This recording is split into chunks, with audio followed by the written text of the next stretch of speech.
नज़र आ रही है लोहा मक्खी चीनी बकरी है।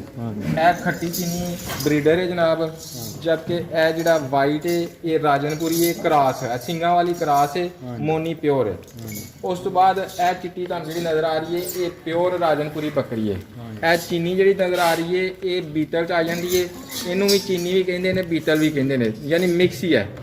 ਜਿਹੜੀ ਜਿੰਨੀਆਂ ਚੀਨੀਆਂ ਨੇ ਮੱਖੀ ਚੀਨੀ कहलांदियां ने, जबकि इन्हां दी पूछल स्ट्रेट हुंदी है, ਕੰਨ लंबे हुंदे ने राजनपुरी दे भी ते मक्खी चीनी दे भी। ये तुहानू मैं निशानियां बिस्मिल्लाहिर्रहमानिर्रहीम। अस्सलाम वालेकुम व्यूअर्स, आप देख रहे हैं बिज़नेस इन्फो। मैं हूं बिलाल नज़ीर। आज की वीडियो इंतहाई अहम है।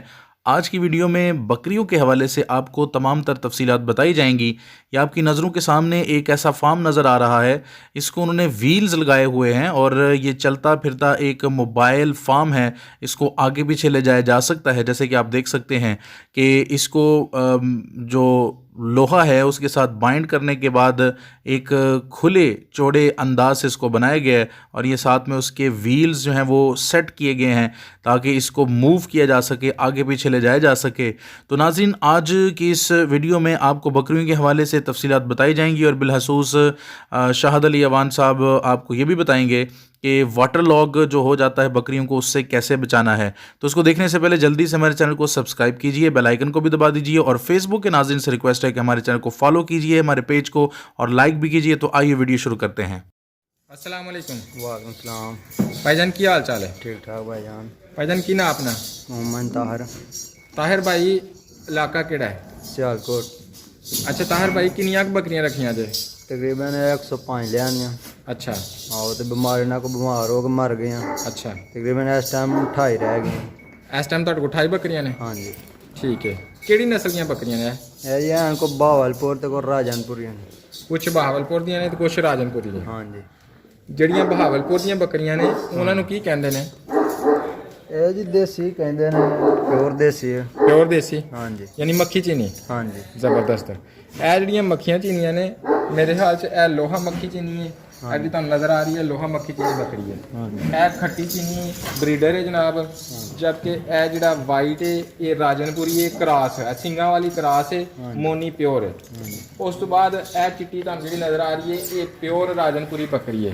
ਇਹ ਚੀਨੀ ਜਿਹੜੀ ਨਜ਼ਰ ਆ ਰਹੀ ਹੈ ਇਹ ਬੀਤਲ 'ਚ ਆ ਜਾਂਦੀ ਹੈ, ਇਹਨੂੰ ਵੀ ਚੀਨੀ ਵੀ ਕਹਿੰਦੇ ਨੇ ਬੀਤਲ ਵੀ ਕਹਿੰਦੇ ਨੇ, ਯਾਨੀ ਮਿਕਸ ਹੀ ਹੈ। ਜਿਹੜੀ ਜਿੰਨੀਆਂ ਚੀਨੀਆਂ ਨੇ ਮੱਖੀ ਚੀਨੀ कहलांदियां ਨੇ, जबकि इन्हां दी पूछल स्ट्रेट हुंदी है, ਕੰਨ लंबे हुंदे ने राजनपुरी दे भी ते मक्खी चीनी दे भी। ये तुहानू मैं निशानियां आपे ही दस छड़ियां ने। अच्छा भाई तुसीं इन्हां नू की खिला पिला रहे हो इस टाइम? इस टाइम को पिपल शिपल पा रहे हैं, को 75 ग्राम ने के सर्दी बर्दाश्त कर रहे हैं। पिपल शिपल गर्म हुंदा है, सर्दी बर्दाश्त कर हाँ लेंगे। जी। ठीक है। ते ए की पाया जा इन्हां दे अगे? ए जी पाया तूड़ी दाना। तूड़ी दाना? हाँ जी। बाजारी तूड़ी। बाजारी तूड़ी दे विच दाना मिक्स करके? हाँ जी। दाना केड़ा पांदे हो? दाना कणक दा पेने। दाना कणक दा पा रहे हो? हाँ जी। ठीक है। किन्ना के दाने पांदे हो किन्नी तूड़ी च? तकरीबन पा छड़ना को 10 किलो पा छड़ना। 10 किलो दाने? हाँ। किन्नी की तूड़ी? तूड़ी भी पा छड़ना को 10-12 किलो पा छड़ना। जिन्ने दाने के लियो उन्नी ही किलो तूड़ी हो गई। हाँ। मिक्स करके तुसी इन्हां जानवर पा रहे हो। हाँ जी। टोटल इस टाइम किन्ने पीस ने? 28 रह गए। 28 ਵੱਡੇ ਨੇ ਜ਼ਿਆਦਾਤਰ? हाँ जी। ਛੋਟੇ ਕਿੰਨੇ ਨੇ? टोटल 28 हैं। ਟੋਟਲ 28 ਨੇ ਬੱਚਿਆਂ ਸਮੇਤ, ਲੇਕਿਨ ਜ਼ਿਆਦਾਤਰ ਵੱਡੇ ਨੇ। हाँ जी। ਇਹ ਇੱਕ ਟਾਈਮ ਦੀ ਖੁਰਾਕ ਜਾਂ ਦੋ ਟਾਈਮ ਰੋਜ਼ਾਨਾ? नहीं 2 टाइम। ਕਿਹੜੇ ਟਾਈਮ? ਇੱਕ ਹੁਣ ਇਸ ਟਾਈਮ ਜਨਾਬ 3 ਵਜੇ ਨੇ। हाँ जी। इस टाइम तूड़ी दाना पा जाए, सवेरे पत्थर पा छड़ना। ਸਵੇਰ ਪੱਤਰ ਇਸ ਟਾਈਮ ਤੂੜੀ ਦੇਣਾ। हाँ। ਦਿਨ ਚ 2 ਦਫਾ ਖੁਰਾਕ ਪਾਣੀ ਹੈ? हाँ जी 2 दफा। ਜਿਹੜੇ ਪੱਤਰ ਨੇ ਉਹ ਕਿੰਨੇ ਕੁ ਜ਼ਿਆਦਾ ਹੁੰਦੇ ਨੇ?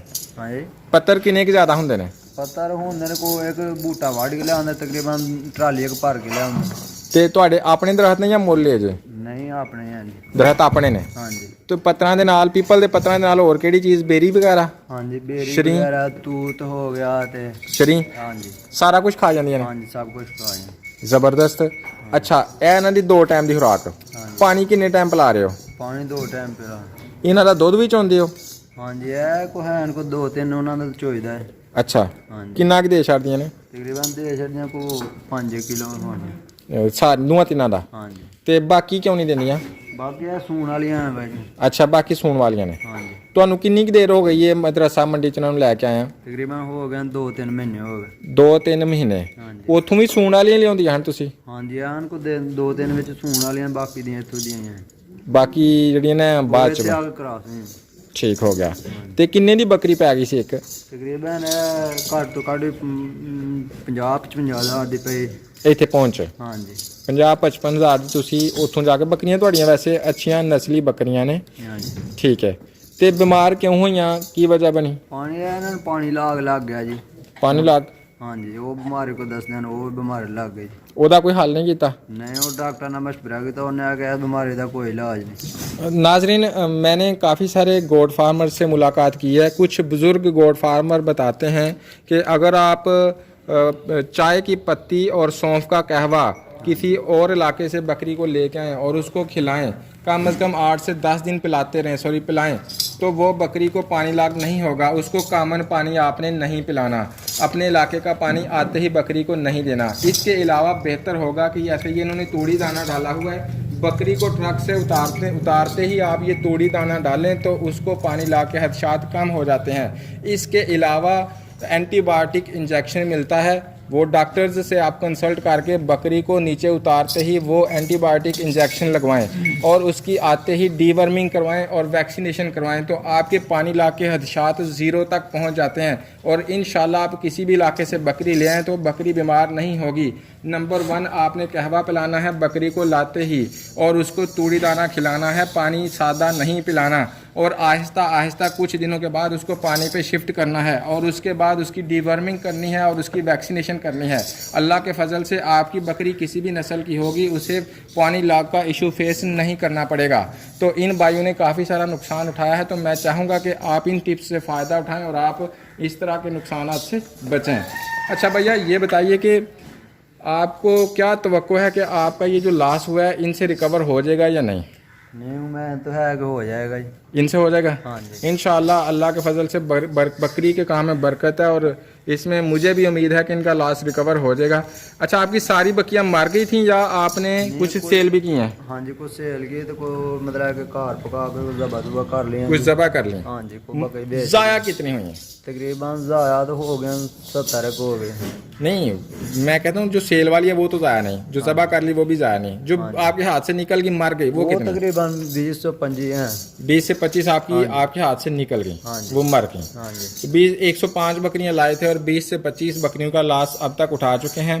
खैर, इसका मतलब ये नहीं है कि आप इनकी बात सुन के डिसहार्ट हो जाएं।